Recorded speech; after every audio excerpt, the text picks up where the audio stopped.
Gymnastic সংক্ষিপ্ত নিয়মাবলী। Floor জিমন্যাস্টিকের প্রতিযোগিতায় সাধারণত 40 ফুট বাই 40 ফুট পরিসীমার মধ্যে ব্যায়াম প্রদর্শন করতে হয়। দুটি বিষয়ে গুরুত্ব দেয়া থাকে: ব্যায়াম এবং সৌন্দর্য বিন্যাস। ব্যায়াম মূলত 4টি বিভাগে বিন্যস্ত করা হয়: balance, turning, flexibility, hop jump, leap jump.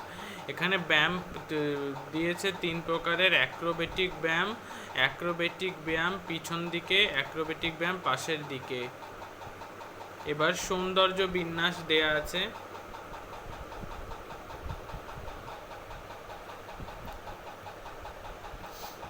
এবার অনুশীলনের জন্য বিভিন্ন গ্রুপের কিছু ব্যায়াম দেওয়া হলো নিচে। হেড স্প্রিং প্রথমে আছে, তারপরে আছে পা ফাঁক করে প্রেস, হ্যান্ডস্ট্যান্ড,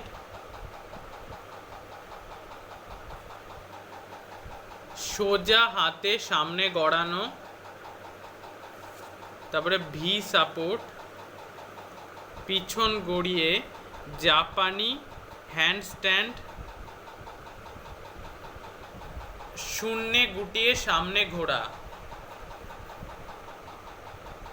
এরপর সবশেষে হচ্ছে পিরামিড।